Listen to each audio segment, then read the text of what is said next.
All right.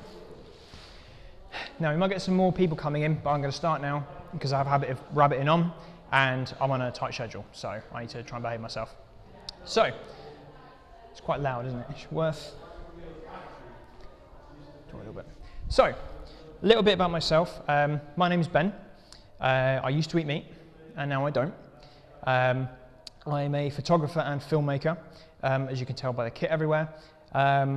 And I've also got a bit of a thing for research. I like finding out things, learning new skills, learning new bits and pieces, which is great when you're working on film projects. It's not so great when you're at 4 o'clock in the morning on Wikipedia trying to find out how much a horse would actually poop in the Wild West. It's a rabbit hole kind of thing. But basically, a couple of years back, I watched a certain documentary about the environment and the agricultural industry's impact on it. You might know which one I'm talking about, slightly controversial.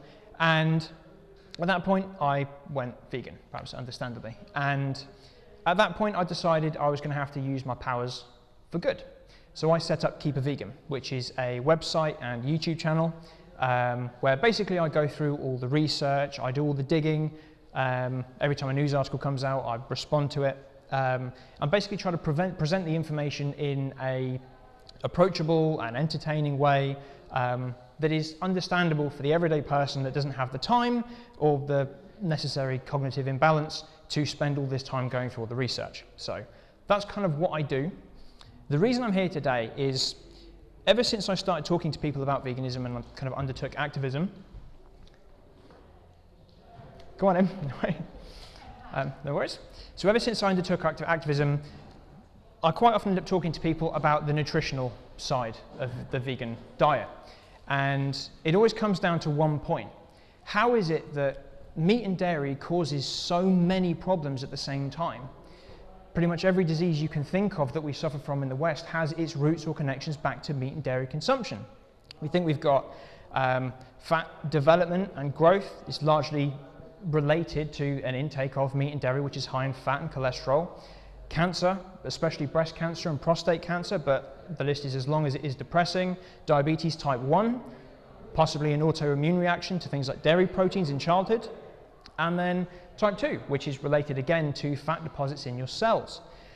And then we've got the weirder ones, sudden infant death syndrome, endometriosis, osteoporosis. We've got skin conditions like psoriasis and acne. The list goes on and on and on. And I was curious to find out how can all of these, come on in, or not, how can all of these individual things all come down to such a common starting point? It's weird, right? Am I the only one? No? Okay, that's good. So, I did a bit of digging and I came across 2 lectures in particular. One by Dr. Milton Mills, those of you who've seen What the Health might recognize him, and the other one by an archaeological scientist called Christina Warrener. And that's kind of what I'm going to talk to you about today. I'm going to skip over a few details. I'm reframe them. I massively recommend you go and watch them. They're on YouTube. They're linked on the Keep a Vegan website. Massively worth a watch. But it's very loud, isn't it? Today, that's basically what I'm going to be talking about. So, first off, is everyone in here vegan? No? Some non-vegans? Yeah? Fantastic. That's good. I'm not going to kick you out. It's okay. It's fine. So, that's fantastic. Okay, so who can tell me what a carnivore is? Audience participation, I know it's scary. But so it's loud. I'm going to shut the door because it is very loud out there. There we go. So, who can tell me what a carnivore is? Animal that naturally eats meat for sustenance. That's fine. And a herbivore? Plants, exactly. It's not a trick question, it's fine. So, we have a carnivore and a herbivore. Now, humans occupy a very strange place in the world.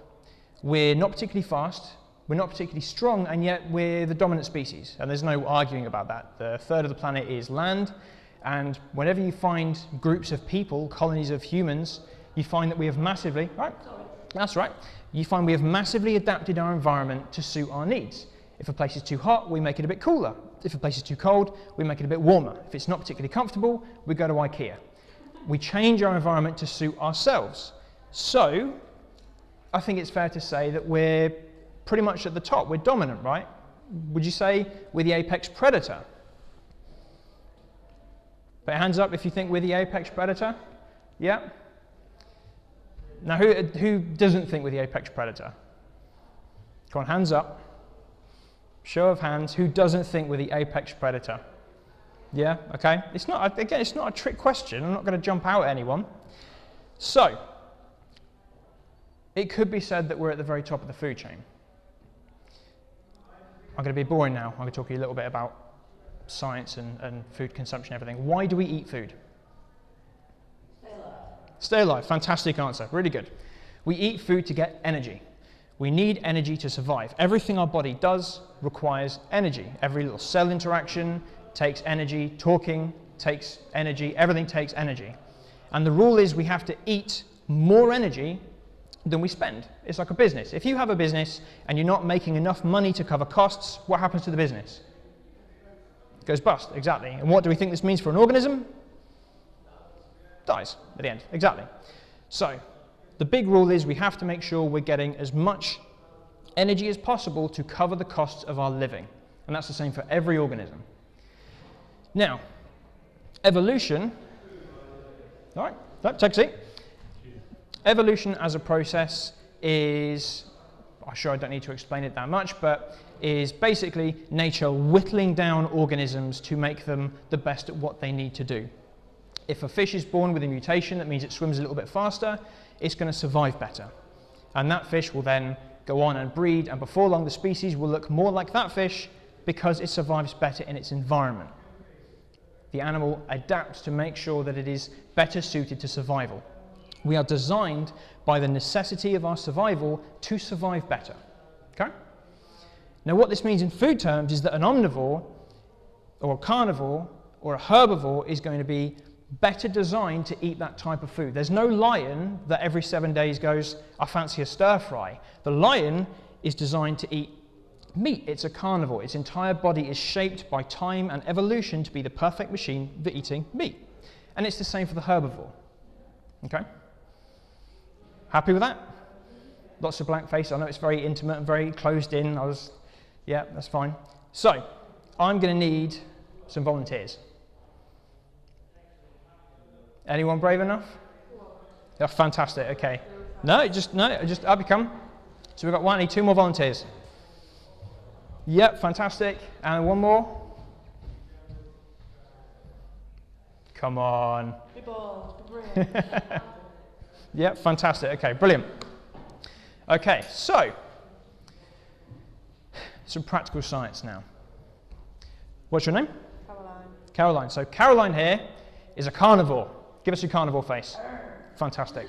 So, Caroline here is a machine for hunting and killing and eating meat. That's her purpose, that's how she survives. Okay, she's going to go out hunting. Now, straight away, we've got a problem, okay? Because carnivores don't stand like this. Carnivores adopt what is called a digitigrade stance, which means that your legs are constantly bent. So, squat down for me. That's it, a little bit lower. Fantastic, right. Comfortable? Very. Good, you're a carnivore, so that's fine. So this means her central gravity is low. She's ready to take off at a sprint, okay? It also means that she's fairly well streamlined and she's fairly well armored as well. Perfect. That's good? Yeah. Good, stay like that. Now, what's your name? Jill. Okay, so Jill here is our herbivore. Now, herbivores don't stand the same way. They adopt what is called a ungular stance, which is where you rest on your straight legs. So unlike our carnivore, who is resisting gravity with her muscles, which I assume is quite knackering. I've got quite big quads. Oh, that's right then. I was built. So, like when you're holding a heavy shopping bag, what do you do after a while? You let it go straight and let your skeleton take the weight. And that's what herbivores do. So gravity in you is resisted by your skeleton. But you've got very small feet and you're stood on your tiptoes. There we go. Comfortable?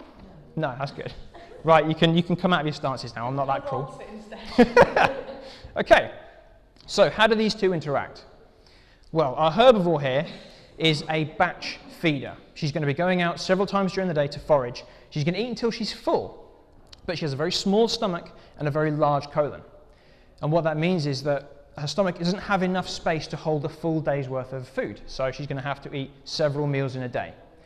But that's fine, because going out and ranging for plants and grains doesn't take that much energy. So it's quite a slow, mellow process. Okay? Now this means you've steadily got energy building throughout the day. Any idea why a herbivore would need a lot of energy at a sudden moment? Fantastic, it would be the herbivore singer. So, okay, our carnivore, thank you, is the opposite way around. Our carnivore here has to hunt her food. So she's going to have to spend a lot of energy getting her meal, which is fairly risky. So, I mean, how are you feeling about this? You've got to hunt your food, it's going to take you a lot of energy. You confident? Sleep first, right, okay. Now, the thing is, our herbivore is fast, very fast. Small feet, muscular legs. She's going to take off at 50 miles an hour, and our carnivore will never catch her. So long as she's healthy, our herbivore will always outrun our carnivore. That's how the species survives. So how are you going to eat? Trick her? You've got a better trick than that. Who has heard of dogs that are able to sniff out diabetes? The dogs that alert their owner if their owner's about to go into glycemic shock. Yeah? Or the stories of dogs where they start worrying at part of an owner and then it turns out that that owner has a cancer growing in that spot. Yeah? That's because carnivores are able to sniff out metabolic problems and diseases. This is a bit creepy. But when our carnivore comes to hunt, she knows exactly which member of the herd she's going to be able to catch up with. It's the weak ones, and the sick ones, and the old ones. You're not a very nice person, are you? I'm not, no. You've also got another trick. When you see a nature documentary, you see the carnivores going out and chasing them during the day, don't you? This is actually very rare, because you have a very low-res version of vision, which is completely night-proof. You have night vision. Now, what this means is, because she's not going to go wasting any energy chasing after something that could well get away in the middle of the day, she's going to wait until her prey is sleeping. It's not particularly noble. So when our herbivore is asleep as part of the herd, our carnivore is going to come in, zero in on the one that's the sickest, and then go after that one, startled when they're just waking up. Okay? Which is pretty impressive, but also kind of scary. Now, you've got another defense. Let's say you're the strongest member of the herd, but you've got a bit of damage to your front leg, so you're not running as fast as you normally would. You're in the herd, having a bit of a mooch about, it's a lovely space, lovely time, and then suddenly the herd panics and scarpers, and you take off at a run. You know what this means. And you turn around, and you see our carnivore hot on your heels. Give us your carnivore face again. Fantastic. Now, you know, with about 5-10 seconds, she's going to catch up with you. She's quick, you're injured, you're not going to be able to outrun her, but you're still one of the strongest. So, what are you going to do in this instance? As soon as she catches you, she's going to get your teeth into her rump and pull you down. And once you're down, that's it. The rest of the pack's going to come in. So what are you going to do?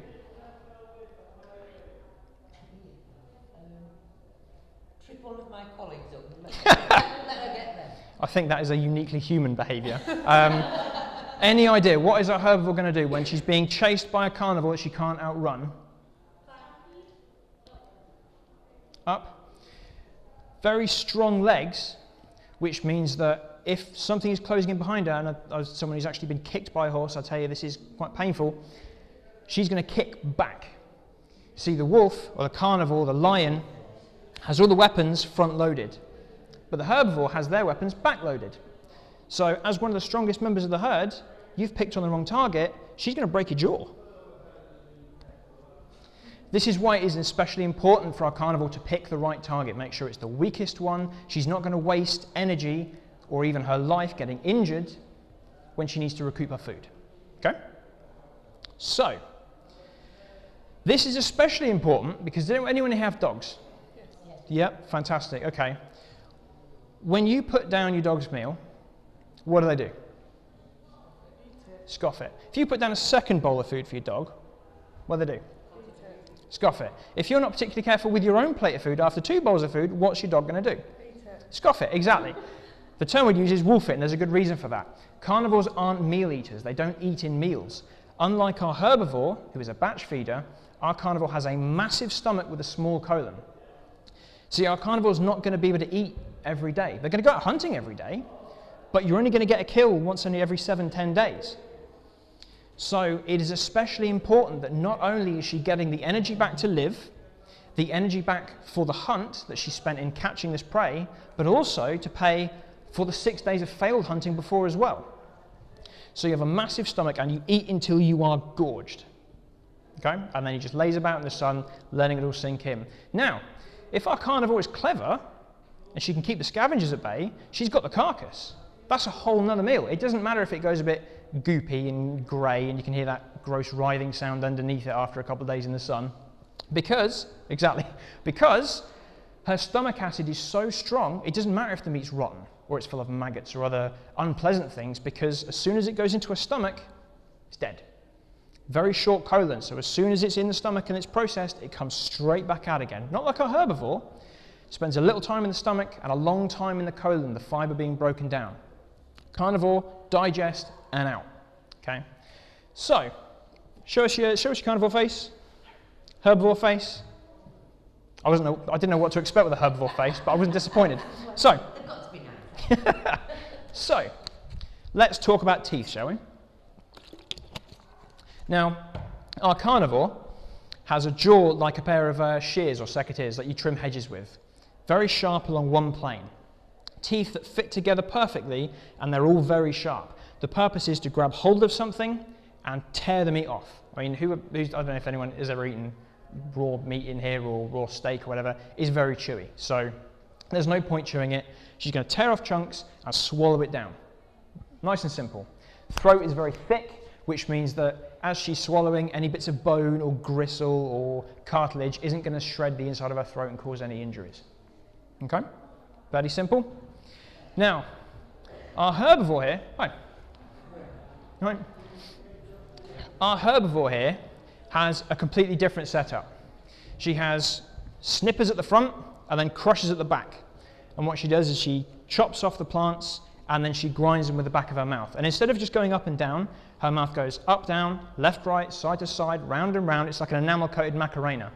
And it's fantastic because it means that she can work down the tough fiber in that food, and her saliva will also start actually digesting the carbohydrates and the fiber before she's even swallowed it. Okay? It's got a fairly cool system, I think. It's quite efficient. Be proud of yourself. Now, we've also got, and this is where I get the sniggers in the audience, our carnivore can't suck for drinking. Okay? She doesn't have any strict or impressive tongue, lip, or cheek muscles. This means it's just a case of snapping and chewing. But how does a dog drink? They lap it up. They have to use their tongue as a shovel and just shove it back into their mouths. The herbivore can actually create a vacuum in their mouth and suck. It means they can drink normally. I'm sure if you had the time, you could probably teach a horse to use a straw, but too much time on my hands for that. So, that's pretty impressive. Other little bits and pieces. Our carnivore, considering she eats meat all the time, isn't going to suffer with high cholesterol or things like gallstones, things that come from eating a lot of high saturated fat and cholesterol, because that's what her system is designed for. She also makes her own vitamin C. Herbivores can't do this. Herbivores have to eat it from plants. Because the carnivore doesn't eat plants, she simply makes her own. It's a fantastic system. It's the other way around for vitamin A though. Carnivore can't make vitamin A. She has to eat it out of an animal, a herbivore, that has made it. So you can make your own vitamin A. You look very proud, but that's just another reason for her to eat you. So, that's a pretty interesting system, but if you adopt your stances again, so we've got our digitigrade for our carnivore, and then digitigrade for our herbivore, let's think about where we fit in. So, when it comes to our carnivore, our eyesight is not night vision at all. We're actually adept at picking out colour for things like antioxidants in plants. Our sense of smell is not fantastic. Your hearing's very good. Your hearing's even better. How's your hearing? What? I'm kidding, sorry, it's a terrible joke. So, we've also got our shoulders are very exposed. Our sensitive dangly bits are all exposed as well. We're not streamlined, unlike you. Shoulders aren't armoured.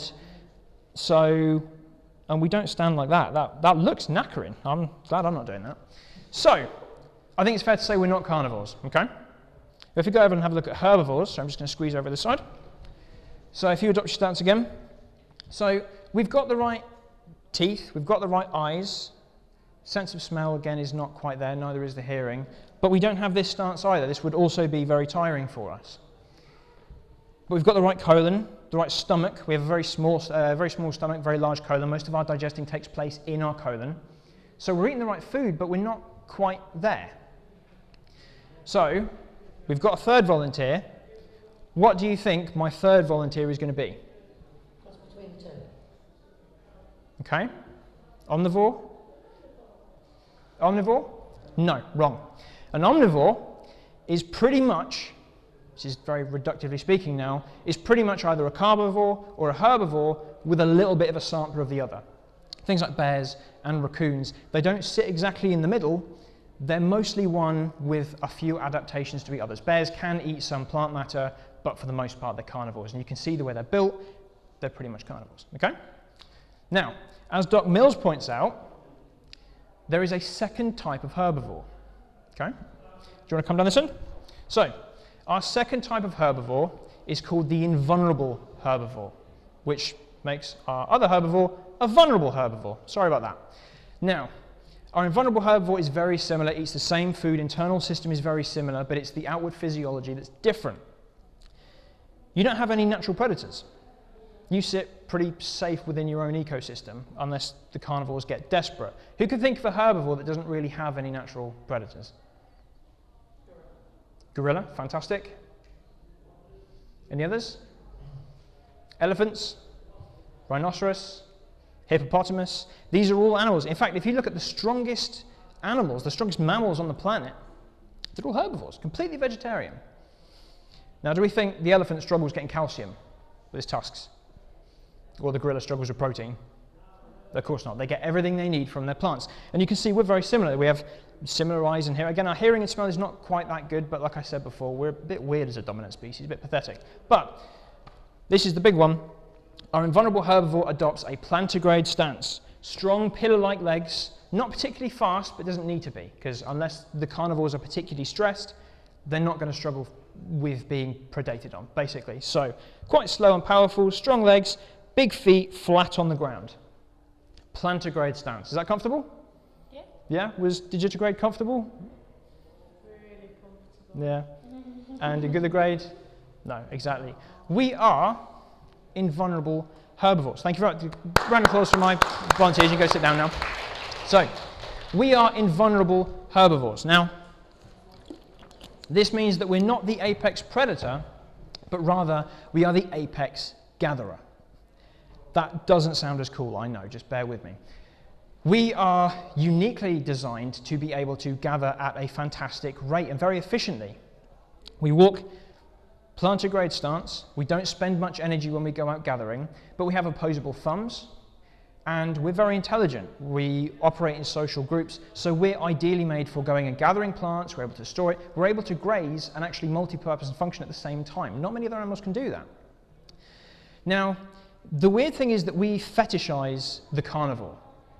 And this is in our language all the time. You've got to be hungry, you've got to want something.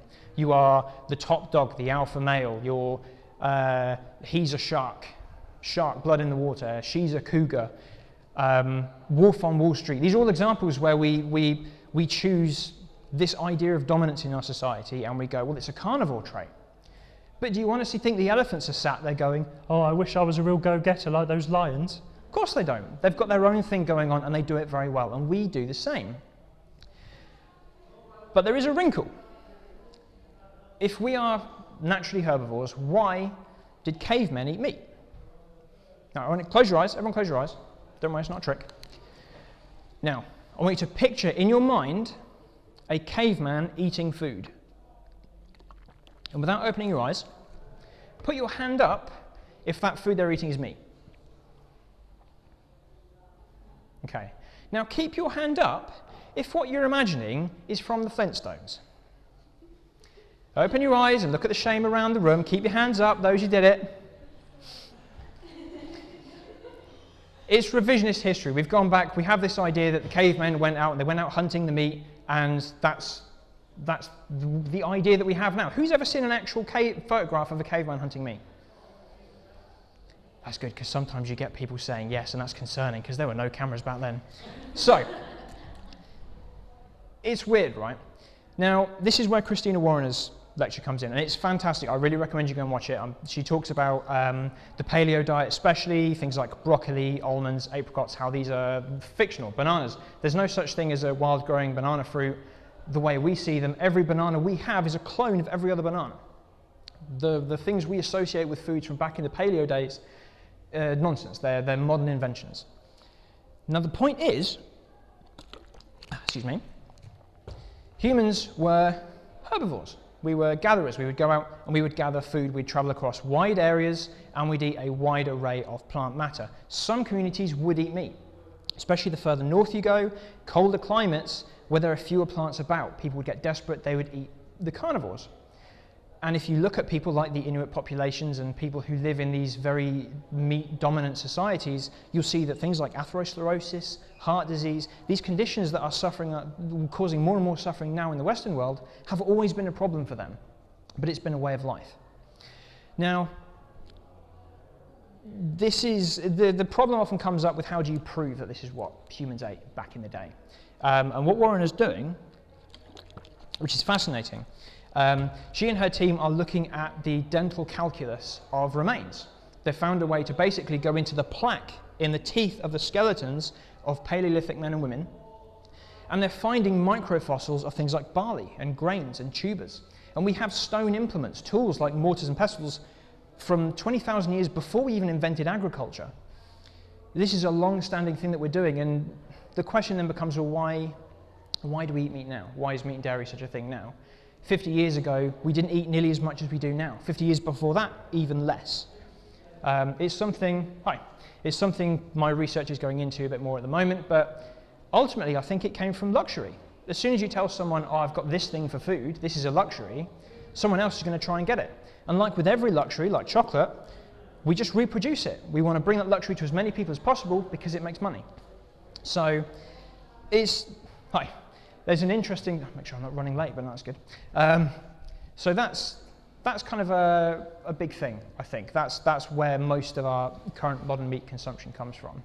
And really, the hints have always been there. Think about how you eat. I know we've got some meaties in the room. When you buy meat, how do you get hold of it? Yeah, get it from the shop. So you get it delivered to you in a tiny little morsel, one portion, or a couple portions. It's clean. There's no meat. There's no bone. There's no gristle. There's not really any muscle tissue. There's no blood. No cartilage. Hopefully. Do we remember a little while ago there was that woman that got a thing of gammon, and there was a nipple on it. There's this big outroar. There's a nipple on the gammon. Well, there's going to be, isn't there? It's part of a pig.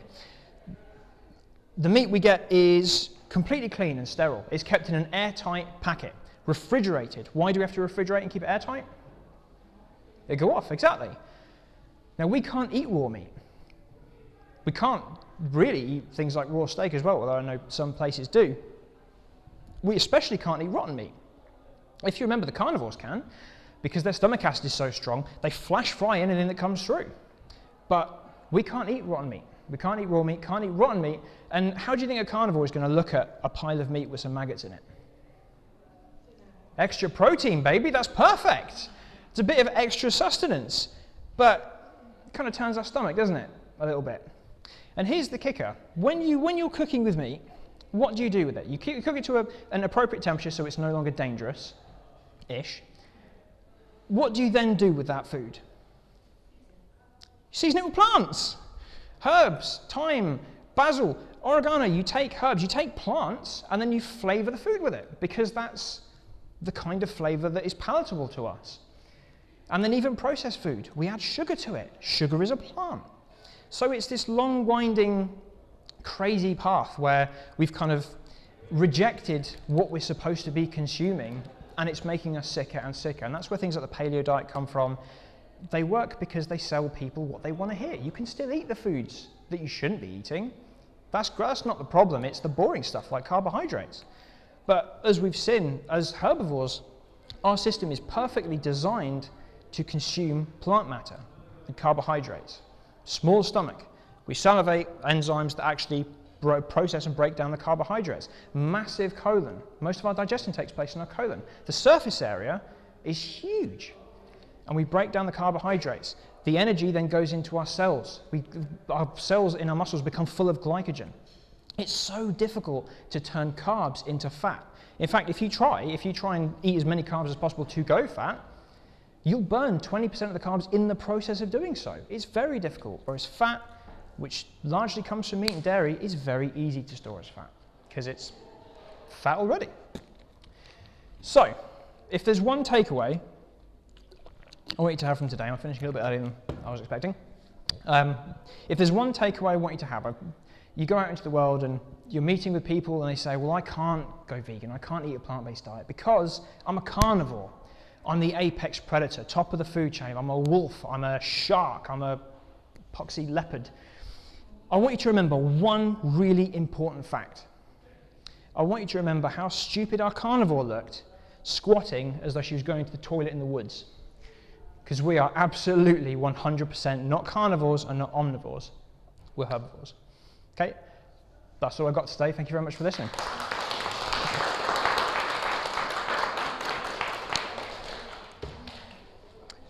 Yeah, I think the next talk is at 12, but I'll be kicking around here if you've got any questions or want to talk about anything else.